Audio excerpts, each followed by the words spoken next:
जीवन के अंतिम क्षण। आज की कहानी उच्च शिक्षा पर आधारित है। किस प्रकार वेद प्रकाश जी और मालती देवी ने अपने बच्चों को इस लायक और काबिल इंसान बनाया, समाज में एक पहचान दिलाई, मगर क्या उनके बच्चे उनके प्रति अपनी जिम्मेदारी निभाएंगे? यह कहानी भी इसी पर आधारित है। कृपया कहानी को पूरा पढ़ें। एक समय की बात है, किसी महानगर में वेद प्रकाश जी का परिवार रहता था।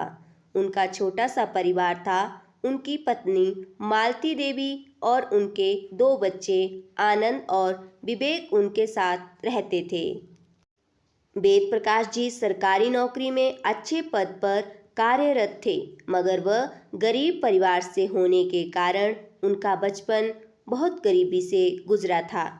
इस कारण वह चाहते थे कि उनके बच्चों की परवरिश व शिक्षा में कोई कमी न रहे।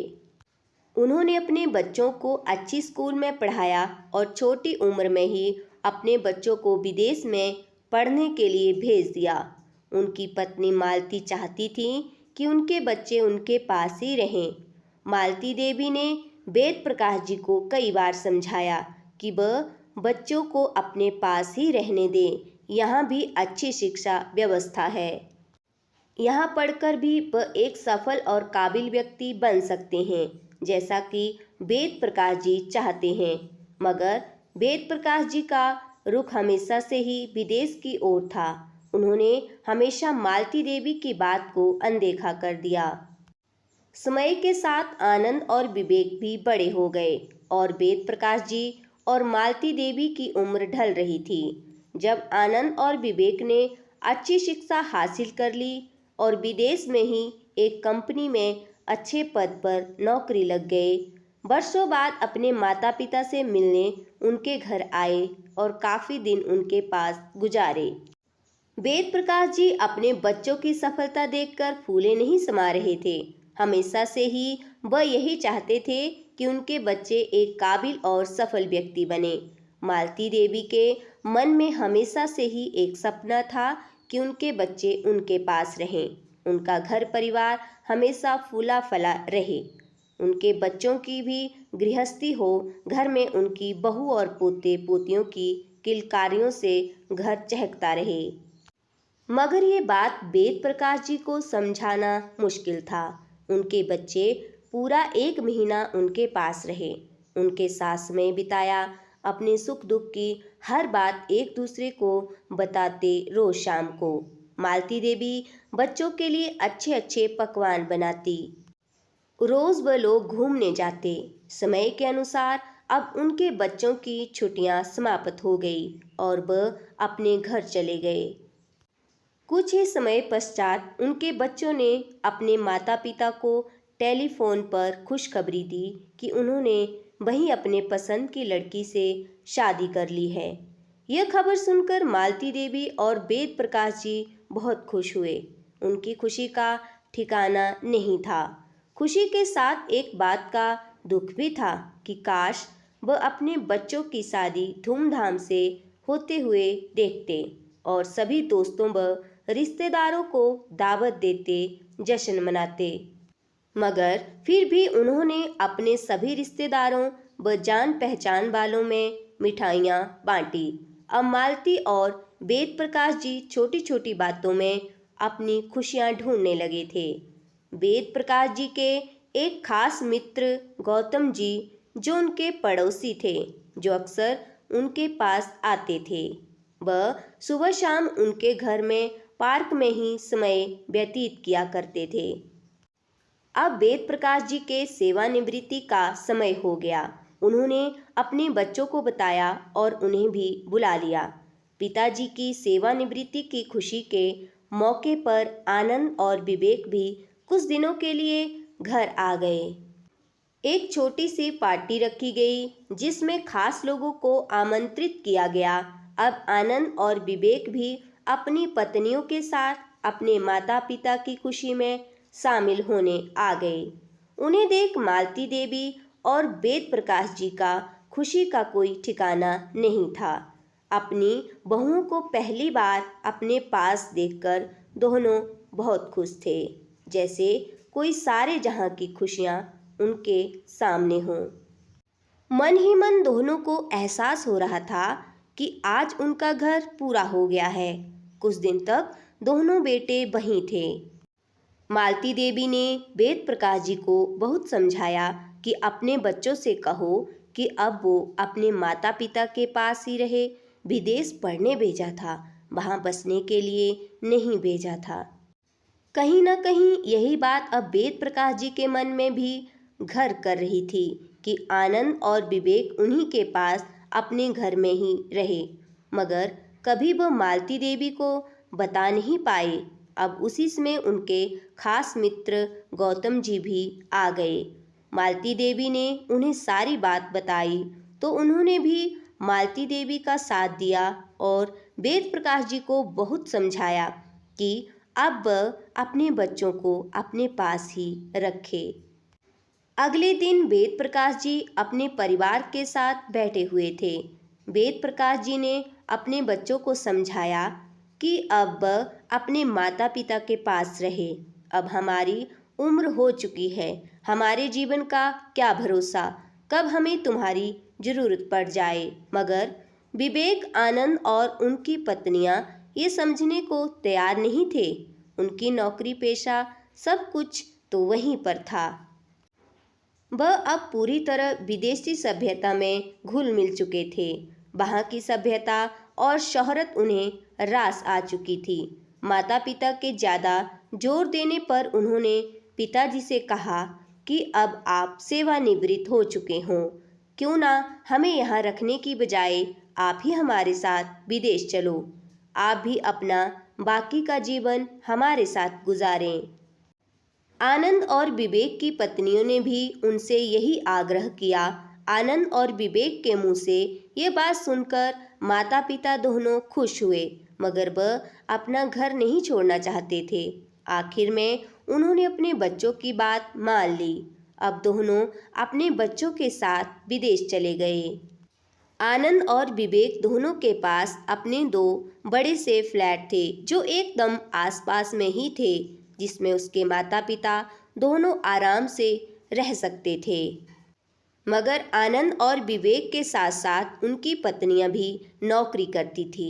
उन सभी के काम पर जाने के बाद दोनों उनके फ्लैट में अकेले पड़ जाते थे। सुबह से लेकर रात तक अकेले ही रहते। कभी बाहर पार्क में समय व्यतीत करते तो कभी अपने कमरे में। अब धीरे धीरे आनंद, विवेक और उनकी पत्नियों को भी उनसे परेशानी होने लगी थी। उनका रोकना टोकना, समझाना उन्हें रास नहीं आता था। माता पिता के हृदय का हाल वह समझ नहीं पा रहे थे। अब उनकी बहुएं और उनके बच्चे दोनों का व्यवहार उनके प्रति बदल चुका था। शायद वह उनसे ऊब चुके हों, क्योंकि वह हमेशा से ही अकेले और आज़ाद रहे थे। उन्हें किसी की रोक टोक पसंद नहीं आती थी। आखिर में वेद प्रकाश जी और मालती देवी भी वहाँ परेशान हो गए थे। वहाँ उनके बच्चों को उनकी वजह से तकलीफ हो रही थी। ये उन्हें रास नहीं आ रहा था। हालांकि उन्हें वहाँ का हवा पानी जच नहीं रहा था। उन्हें अपने घर की याद सताए जा रही थी, मगर वह अपने बच्चों की खुशी के लिए यह सब बर्दाश्त कर रहे थे। अब वह वजह भी समाप्त हो गई। उन्हें अभी 2 ही महीने हुए थे और दोनों ने अपने बच्चों से अलविदा कहा और उन्हें आशीर्वाद देकर अपने देश, अपने घर लौट आए। अब जैसे ही वह अपने घर लौटे तब कहीं जाकर उनकी जान में जान आई। यहाँ सब कुछ उन्हें अपना सा लगता था। अब दोनों और उनके साथ पड़ोसी और खास मित्र गौतम जी अच्छे से समय व्यतीत करने लगे। अब गौतम जी और उनका परिवार ही उनका सहारा था। वह हर तकलीफ में वेद प्रकाश जी की मदद के लिए दौड़े चले आते थे। तकरीबन 1 साल बाद मालती देवी और वेद प्रकाश जी पर समय के बुरे बादल छाए। मालती देवी अचानक से एक रात बीमार हो गई और उन्हें लकवे की समस्या हो गई। वेद प्रकाश जी अपनी हंसती खेलती पत्नी को इस हालत में देख नहीं पा रहे थे। उनके आंख में आंसू आ रहे थे, मगर ईश्वर कृपा से उनके कंधे पर हाथ रखने वाला एक हाथ था, वह थे गौतम जी। वह उन्हें धीरज बंधाते और बच्चों को अपने पास बुलाने के लिए कहते थे, क्योंकि अब उनके माता पिता को उनकी ज़रूरत थी। मगर आनंद और विवेक के पास समय नहीं था। अब अपनी गृहस्थी में व्यस्त थे।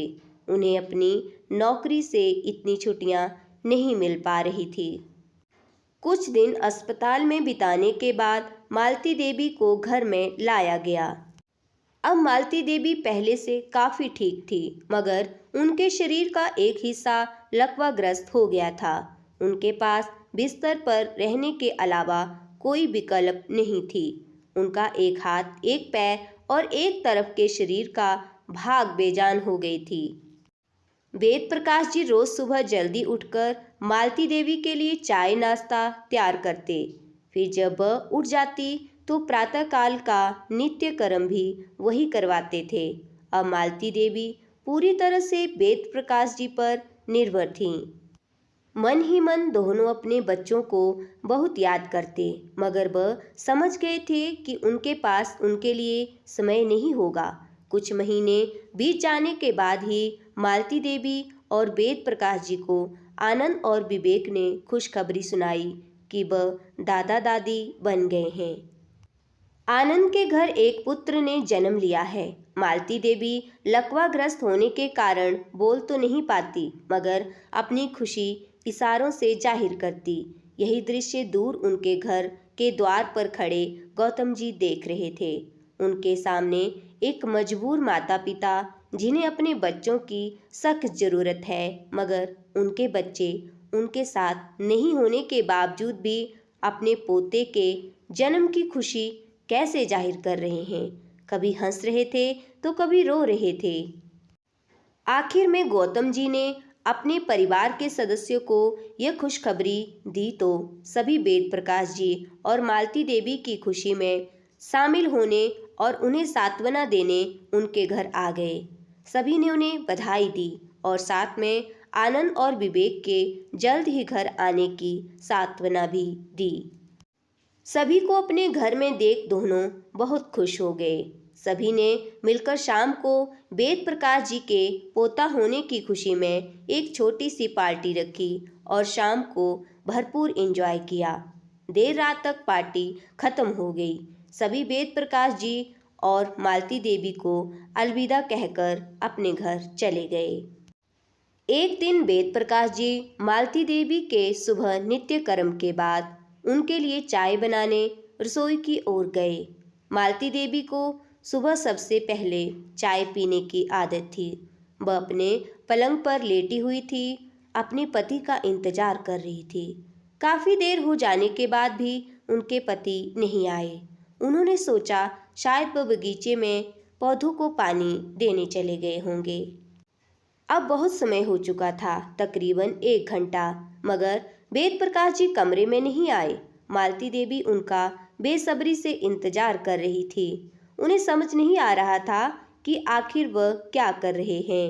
उनका दिल बैठा जा रहा था। मुंह से बोलने की कोशिश कर रही थी, मगर लकवाग्रस्त होने के कारण आवाज़ निकल नहीं रही थी। अब जब पूरे 2 घंटे हो गए, उनका सब्र का बांध अब टूट चुका था। उन्होंने एक हाथ जो थोड़ा बहुत काम कर रहा था और उसका सहारा लिया और काफ़ी मुशक्क़त के बाद अपने आप को पलंग के नीचे गिराया। पलंग से नीचे गिरते ही उनके शरीर पर काफ़ी चोट आई, मगर उन्हें अभी अपनी चोट से ज़्यादा अपने पति की परवाह थी। मालती देवी ने अपने एक हाथ की मदद से जमीन पर अपना शरीर घसीटना शुरू किया। बड़ी ही मुश्किल से दरवाजे के पास पहुंचने के बाद उन्हें जो दिखाई दिया वह देख उनके होश उड़ गए। वेद प्रकाश जी जमीन पर लेटे हुए थे, मगर उन्हें उनका सिर्फ आधा हिस्सा ही दिखाई दिया था। उन्होंने अपने पति को संभालने का फैसला किया। अब घसीटती हुई अपने घर के आंगन तक पहुंची, जहां रसोई के दरवाजे के पास वेद प्रकाश जी बेहोश पड़े हुए थे। मालती देवी ने उन्हें होश में लाने की कोशिश की, मगर वह सफल नहीं हुई। वह मन ही मन अपने ईश्वर को याद कर रही थी। बार बार अपने बच्चों को पुकार रही थी, मगर उनकी जुबान और उनका शरीर उनका साथ दे नहीं रहा था। वह आज अपने आप को बहुत बेसहारा और लाचार महसूस कर रही, मन ही मन मदद की गुहार कर रही थी। बार बार अपने पति के शरीर को, उनके चेहरे को अपने एक हाथ के स्पर्श से छू रही थी। अभी उनकी सांस चल रही थी। अब उन्हें अपने पति के खास मित्र गौतम जी की याद आई। कुछ ही देर बाद उन्हें सामने मेज पर पड़ा टेलीफोन दिखाई दिया। वह किसी भी तरह घसीटती हुई वहां तक पहुंची और टेलीफोन को तार से नीचे खींचा। अब उन्हें याद आया कि रात को उनके पति ने आखिरी बार गौतम जी को फ़ोन किया था। उन्होंने रीडायल नंबर पर फ़ोन किया। गौतम जी अभी घर पर नहीं थे, वह बाहर टहलने गए हुए थे। फ़ोन की घंटी बज रही थी, मगर कोई उठा नहीं रहा था। शायद अभी सभी सो रहे थे। इतने में दूसरी घंटी बजी, मगर अभी भी टेलीफोन के पास कोई नहीं आया। जब तीसरी बार घंटी बजी तो गौतम जी के बेटे सुरेश ने फ़ोन उठाया और हेलो हेलो बोलने के बाद भी सामने से कोई आवाज़ नहीं आई। उसने फ़ोन काट दिया। उसी क्षण फिर घंटी बजी, फिर सुरेश ने फ़ोन उठाया, फिर से वही प्रतिक्रिया पाई। उसने महसूस किया कि किसी आ की आवाज़ आ रही है, मगर कोई बोल क्यों नहीं रहा। उसने काफ़ी देर तक हेलो कहने पर भी सामने से कोई बोल नहीं रहा। इतने में गौतम जी बाहर से घर के अंदर आए तो उसने उन्हें पूरी बात बताई। इतने में एक बार फिर घंटी बजी। इस बार गौतम जी ने फ़ोन उठाया और वही प्रतिक्रिया पाई। अब उन्हें समझ नहीं आ रहा कि आखिर कौन है जो बार बार फ़ोन कर रहा है मगर बोल नहीं रहा। इतने में सुरेश ने वेद प्रकाश जी के बारे में पूछा तो गौतम जी बोले, बेटा आज वो अपने घर के बगीचे में नहीं थे। मैंने बाहर रुककर देखा, मगर उनके घर का दरवाज़ा भी बंद था, इसीलिए मैं भी सीधा घर पर ही आ गया।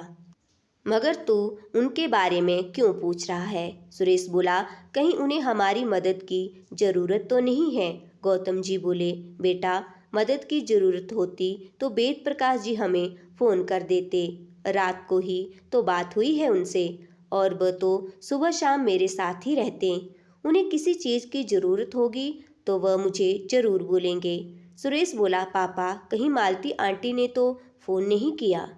इतना सुनते ही गौतम जी को विचार आया कि शायद ये फ़ोन मालती जी का भी हो सकता है। वो बोल नहीं पाती, कहीं वह किसी मुसीबत में तो नहीं है। कुछ ही क्षण में उन्हें यकीन हो गया कि हो न हो ये फ़ोन मालती जी का ही होगा।